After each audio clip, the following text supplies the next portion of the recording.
it's really about how we leverage and connect the intellectual wisdom of a nation with the young aspirant graduates and the knowledge force of the future. And this is some of our thoughts on how we go about that. So I'm just going to take you quickly through it. The context for this conversation is the National Development Plan in South Africa.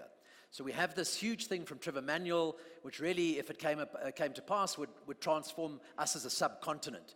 It's probably not going to happen the way they expect it because of the massive divide in knowledge transfer and skills and the high reliance on expats and retiring and aging knowledge force. So I'm going to talk you through a little bit about what I think we can do about that. The first thing is you're all in the L&D and learning space, so you'll know the Dunning-Kruger effect. We have this issue where we have these youngsters coming out of university.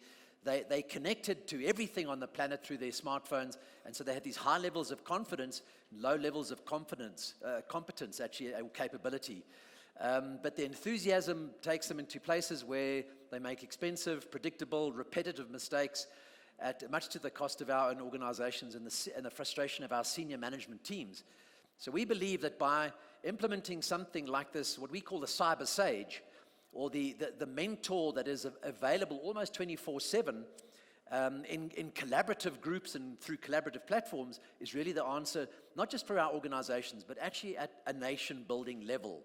So it starts off, we've got a model we call the 5C holocratic model, and it starts off with us as individuals, not waiting for government, waiting for our companies, waiting for our NGOs and our parastatals to make decisions, but what can we do as individuals? So I asked my colleagues and our clients and ourselves in our own company to kind of go, like Helen took us through mindfulness, and like on a daily basis to say, what do I know? What do I need to know? And what can I share? And if we start that at an individual colleague level, we can begin to look at what we need from our peers around us and our managers and from the organization and from training. We can look at what we know that we might know more than someone else, and so what we can empower and enable someone else with by sharing.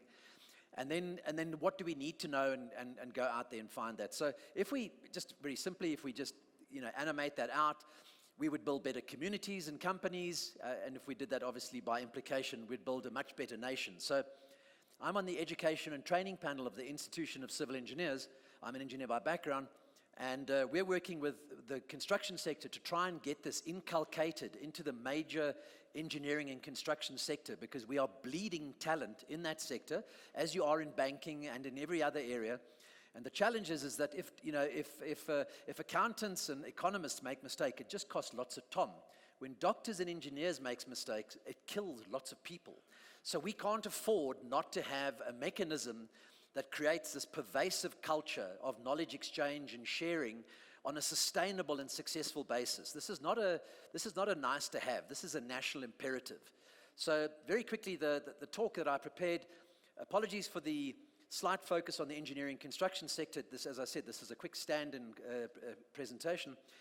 But it really talks about, if you look at the major infrastructural projects, and you could transform this for any of your major banking sector or insurance or wherever you come from, the big projects. And essentially those major projects are the sources of all the revenue for a myriad of suppliers and big contractors, big suppliers, small vendors, small suppliers, and really what builds the underneath of the whole nation. It's what these massive mega projects, as they call them, and these are infrastructural. These are our dams, our power stations, our major shopping centers, our roads, our airports, all those sort of kinds of things.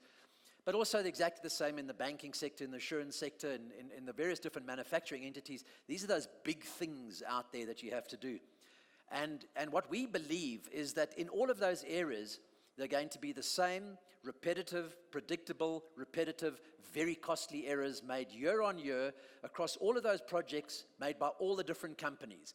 And we just think that we've got to the level of humanity where we've evolved to a state we don't need to make these stupid errors over and over. And it's because we're not creating sense or meaning out of all this content that we're talking about very often. The young generation have not got the contextual understanding or the experiential wisdom to extract and synthesize the stuff out of the content and give it context and apply it in a situation that is relevant to their need at the time. And so what this is really about, it's saying, let's create these common knowledge hives. These can be anything in a variety of different industries. And let's connect all these different players. So we call them the swarmers. The swarmers are the young graduates, and they swarm along sort of societal algorithms based on knowledge needs. They could be the unemployed graduates or the unemployed bursary students. So for all of those of you who desperately need to score triple BE points, under your whole ESD space and your skills development for unemployed, this is a model that provides you with huge numbers of points to go back. So it gives you skills development spend based on mandatory spend, which is a win. And what this allows you to connect with is all those older buggers like me who've got a lot of relationships, contacts, networks, wisdom, some old technology stuff which you can get rid of, but they've also got the experiential and the intuitive reasoning and that ability to apply fluid intelligence to a difficult situation, which is not contained in a degree, it's not contained on the internet, it's in none of the books or manuals. It's what you do with associative learning and connections you've made over a vast lifetime, and how you suddenly synthesize in a moment of need and you make a connection to achieve a result. And you cannot get that. That is priceless. So the only way you can transfer that or share that is give that through some kind of structured mentoring space.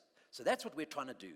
And so the swarmers, employed, unemployed, but essentially around societal or knowledge needs, they swarm as they need to, they de-swarm as they need to. There's a wonderful thing in the whole swarming effect called a quorum sensor. And the quorum sensors, the unwritten rules that bees or dolphins or fish use where there's a critical mass that says, let's go that direction. And no one sends a signal, no one writes a memo, they just go in that direction and the whole swarm goes. And so projects in their life cycle and businesses in their life cycle of need will dictate the quorum sensor. You don't need anybody to dictate that or have plans and things that you have to put in place. These things will naturally present themselves. So then you get the swiver, and the swiver is no longer a swarmer. They're not a hiver yet, they're a swiver, they're in between. They're operational experts, stressed out of their trees, who are trying to make things work with this young, hungry level of graduates and the older, retiring, aging workforce. You get the hivers. The hivers are the retiring or retired or recently retrenched expert level. And more importantly, what you get out of this potentially, using and mobilizing the distributed cognition of your research institutions, your retired, your retrenched, the old guys on the golf courses and on the trout farms who have got so much to share but no ability to share it, no mechanism, no vehicle to share it with. The research institutions like USB Ed, and you can apply it. You could even bring in government institutions like the ESCOMs and those sort of kind of thing.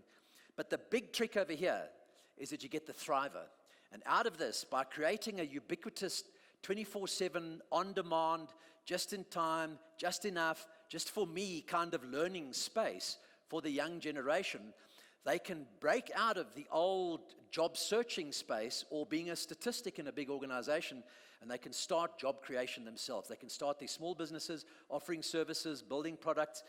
So we're putting this and we're plugging this with the engineering sector as a means of nation building. And it's an important part of the common knowledge hive is how do you connect all these people? And that's where mobile learning comes in. Because not everyone's got a laptop, not everyone's got broadband, but everyone's got a mobile phone. If we can create mobility and we can create this ubiquitous connection, on demand, just in time, as I need it, in the moment of need, we can start to build a nation. So that's really the message over here. And what this will take us away from old models of competency development, where we are focused on skills and abilities and knowledge and know-how, and we do a bit of behavioral readjustment, we do a bit of values, and we do all that sort of kind of thing. And it brings in all of those areas that are so difficult to share. And that's experience, it's lessons learned, it's where we did things, what we would do differently again. It's contacts, networks, relationships that you can't get access to other than through the person who has the contact network and the relationship. And if we do that, we can build this high-performance young individual. No longer these disparate competency sets that we don't make connection, sense, and meaning out of. We get this high-performance wheel. And they are confident, they have access to a knowledge network. And not only can they show their colleagues and better to do themselves, they can show, they can teach, they can correct, they can improve the situation. And we believe that by creating this mobile knowledge mentoring connection on a larger scale, you can really bridge a nation, you can use the best of the best from the retired, and you can bring in the newcomers.